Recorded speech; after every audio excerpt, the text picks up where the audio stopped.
Livre d'Eagleman, The Brain, Your Personal Story. Récit audio. Sujet. Comment le cerveau fait de vous ce que vous êtes et pourquoi vous n'êtes pas obligé de rester ainsi pour toujours. Introduction. Cela vous est-il déjà arrivé? Vous êtes absolument sûr de vous souvenir d'un événement, puis quelqu'un dit « ce n'était pas comme ça » et vous restez figé une seconde? Ou encore, vous décidez de changer une habitude, vous tenez quelques jours, puis boum, vous revenez à l'ancien schéma, comme si quelqu'un vous avait remplacé.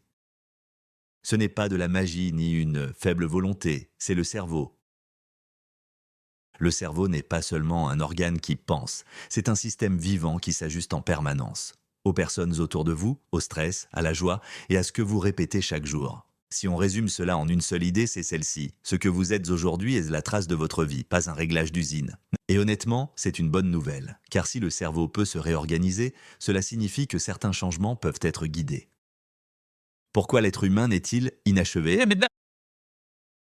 Regardez les animaux. Beaucoup d'entre eux n'ont pas besoin de beaucoup de temps pour apprendre à être eux-mêmes. Ils naissent et sont presque prêts. L'être humain, en revanche, naît comme un brouillon. Oui, un bébé peut respirer, téter, reconnaître une voix, tendre les mains vers les visages. Mais ensuite commence une longue période durant laquelle le cerveau continue littéralement de s'écrire. Pourquoi? Parce que les humains vivent dans des mondes trop différents. Certains grandissent dans le calme d'un village, d'autres dans le bruit d'une ville. Certains entendent de deux langues dès l'enfance, d'autres une seule, certains ont beaucoup d'interactions, d'autres presque aucune. Et le cerveau de l'enfant est conçu pour s'ajuster à une réalité précise. Autrement dit, vous ne faites pas que grandir, vous vous assemblez en fonction des conditions. Comment le cerveau façonne la personnalité dans l'enfance? Il existe une image simple. Imaginez que, dans la petite enfance, le cerveau construise un nombre énorme de connexions entre les neurones, comme s'il traçait des routes dans toutes les directions, au cas où. Puis une autre étape commence, le cerveau observe quelles routes vous utilisez le plus souvent et les conserve. Les autres sont progressivement supprimées. Cela s'appelle de manière très sèche l'élagage synaptique. Mais le sens est vivant. Le cerveau renforce ce que vous faites réellement et affaiblit ce que vous utilisez à peine. De là découle un point important sur les habitudes. Si chaque soir vous attrapez automatiquement votre téléphone et scrollez jusqu'à 2 heures du matin, le cerveau considère cela comme la route principale.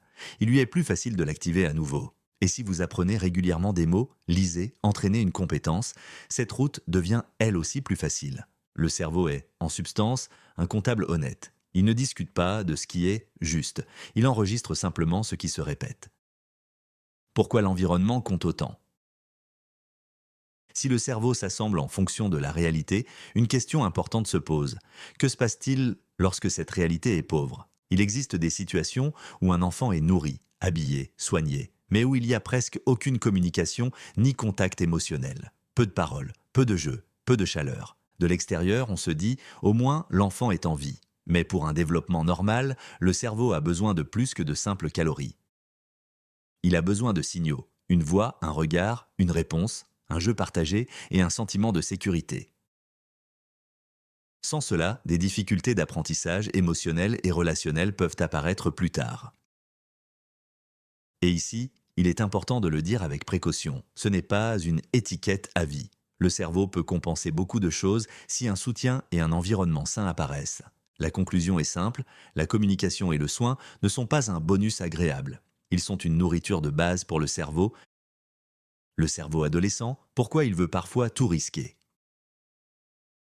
On aime dire, à propos des adolescents, hormones, bêtises. Les hormones, oui. Mais il y a une autre raison bien plus claire. Le cerveau mûrit de manière inégale. Les systèmes responsables de l'intérêt, du plaisir et de la nouveauté s'activent d'auto. Mais les systèmes de contrôle, planification, maîtrise de soi, évaluation des conséquences, mûrissent plus tard. Cela crée la situation classique. Le moteur est déjà puissant, mais les freins sont encore faibles. C'est pourquoi les adolescents prennent plus de risques, réagissent plus fortement à l'opinion du groupe et ressentent l'évaluation de manière plus intense.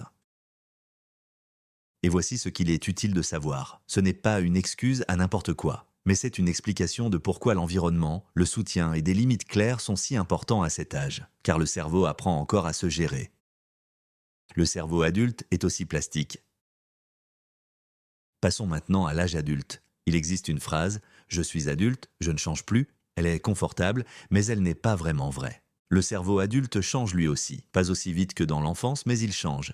Il se réorganise à travers l'apprentissage, la profession, la pratique répétée. Lorsqu'une personne entraîne une compétence spécifique pendant des années, le cerveau renforce les zones qui travaillent régulièrement. De là découle un conseil de vie important, sans cri motivationnel. Si vous voulez devenir une autre personne, ne commencez pas par des promesses, commencez par de petites répétitions. 5 minutes par jour, mais tous les jours, apportent souvent plus au cerveau qu'un effort héroïque de 3 heures une fois par semaine. Le cerveau aime les statistiques stables. Mémoire. Pourquoi nous sommes sûrs et pourtant souvent dans l'erreur? Parlons maintenant de la mémoire, car c'est un voyage à part entière. Beaucoup de gens pensent que la mémoire fonctionne comme une caméra, mais la mémoire ressemble plutôt à une histoire qui se reconstruit à chaque fois. Vous vous souvenez d'un événement, et le cerveau ne rejoue, pas un enregistrement. Il assemble une image à partir de fragments, un morceau d'émotion, un morceau de détail et un morceau de ce que vous avez entendu plus tard chez les autres. Et c'est pour cela que les souvenirs peuvent changer. Différentes personnes peuvent se souvenir de la même chose différemment et parfois le cerveau peut même créer un faux souvenir qui semble réel. De là découle une règle adulte. La confiance n'est pas une garantie d'exactitude. C'est utile à garder en tête lorsque nous discutons, accusons, nous défendons ou essayons de prouver le passé. Le vieillissement du cerveau, pourquoi certaines personnes gardent leur clarté. Aujourd'hui, les gens vivent plus longtemps qu'avant. C'est pourquoi la question «comment préserver le cerveau» est devenue beaucoup plus importante. Avec l'âge, le risque de maladies qui endommagent le tissu nerveux augmente, par exemple celles liées à la démence. Mais il existe un paradoxe. Parfois, on découvre chez une personne des changements similaires à ces maladies, alors que de son vivant, elle conservait une pensée normale. Une idée qui explique cela s'appelle la réserve cognitive. En termes simples, le cerveau peut compenser certains dommages s'il dispose de voies de secours. Comme une ville, si une avenue est bloquée, un réseau de routes de contournement sauve la situation. Et la partie la plus intéressante, ces détours apparaissent plus souvent chez les personnes qui ont fait travailler leur cerveau pendant longtemps. Dans les études sur le vieillissement du cerveau, les scientifiques essaient d'éliminer les différences superflues. Les gens ont des métiers, des régimes alimentaires et des niveaux de vie différents. Ils choisissent donc parfois des groupes aux modes de vie plus similaires, par exemple des communautés religieuses où les participants ont des routines et des conditions proches. Cela permet de mieux comprendre ce qui est lié spécifiquement au cerveau et au vieillissement plutôt qu'au bruit extérieur.